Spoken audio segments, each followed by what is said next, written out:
एक बार की बात है। एक गांव में एक बूढ़ी औरत रहा करती थी। उसके दो बच्चे थे, यानी एक का नाम मोटू और दूसरे का नाम पतलू था। मोटू बहुत ही डरपोक था और पतलू बहुत ही तेज और बहादुर था। एक दिन पतलू मोटू से कहता है, मोटू चलो जंगल में चलते हैं, वहाँ मीठे मीठे आम के पेड़ है, आम के पेड़ में से आम खा कर के आता हूँ। फिर मोटू बोलता है, नहीं पतलू, नहीं, जंगल में नहीं जाऊंगा। मुझे दादी ने मना किया है जंगल में जाने से, और अपन दोनों अभी छोटे हैं, कोई जानवर पकड़ के अपन दोनों को खा लिया तो। एक तो तू है जो मुझे कहीं नहीं जाने देता है और ना ही खुद जाता है, और मैं अकेले जाता हूँ तो तू मेरी शिकायत दादी से कर देता है। पता नहीं तू कब सुधरेगा। चल कोई बात नहीं, चल अब घर चलते हैं अपन दोनों। फिर मोटू और पतलू वहाँ से अपने घर की ओर निकल जाते हैं। उसी अगले दिन एक गांव में एक पता नहीं एक आदमी आता है और दूसरे से पूछता है। फिर गांव वाले आदमी पूछते हैं उनसे, अरे भाई तुम कौन हो और कहाँ से आए हो? मैंने तो तुम्हें कभी नहीं देखा इस गांव में। अरे भाई क्या बताऊं, मैं सच में इस गांव का नहीं हूँ, लेकिन मैं दूसरे गांव का हूँ। मैं दूसरे गांव में रहता था, लेकिन उस गांव में एक बारिश आने की वजह से मेरी घर टूट गई तो मैं इसी गांव में आ गया हूँ। अरे भाई ये तो तुम्हारे साथ बहुत गलत हुआ, लेकिन कोई बात नहीं, हम गांव वाले तुम्हारे साथ हैं, तो तुम्हें कभी अकेला महसूस नहीं होने देंगे। लेकिन किसी को पता नहीं था वह एक चुड़ैल है। दिन भर वह इंसानों के रूप में ही घूमती है और रात होते ही वह एक चुड़ैल बन जाती। फिर वह चुड़ैल इसी तरह बहुत दिन गुजार लेती है। उसके बाद फिर वह चुड़ैल खुद से बोलती है, अरे मुझे कितने दिनों तक भूखा ही रहना पड़ेगा। अब तो मैं भूखा नहीं रहूंगी।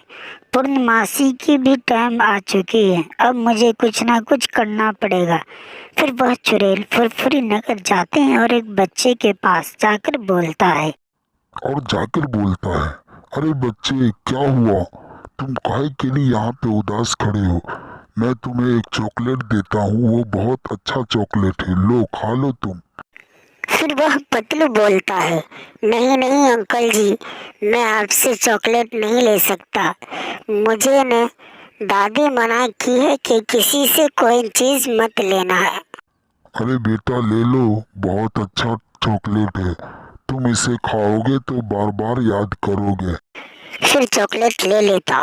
जैसे पतलू चॉकलेट लेकर के खाता, वैसे ही पतलू उसके बस में हो जाता और वह उसके साथ जाने लगता, यहाँ तक कि वह उसके घर भी पहुंच जाए।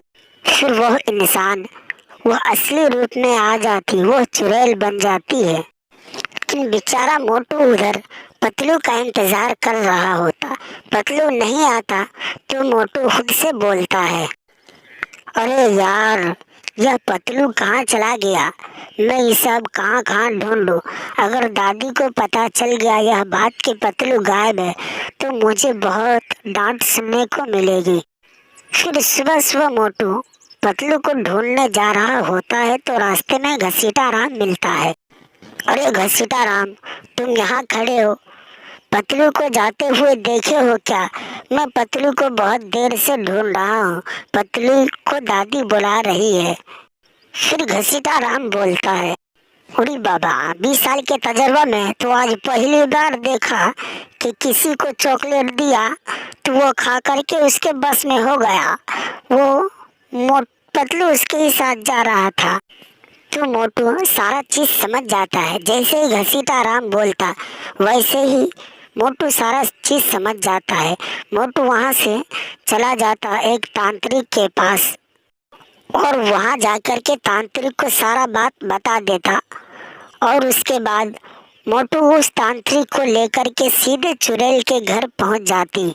जैसे ही तांत्रिक को लेकर के मोटू पहुँचता, वैसे ही चुड़ैल तो बहुत तेज डर जाती है और उसके बाद बोलती है, मोटू तुम तांत्रिक को लेकर के चले जाओ, नहीं तो मैं तांत्रिक को मार दूंगी यहीं पर। फिर उस तांत्रिक को गुस्सा आता है वो अपने शक्ति से उसको वहीं भस्म कर देता और मोटू पतलू फिर एक साथ मिलकर अपने घर चला जाता है।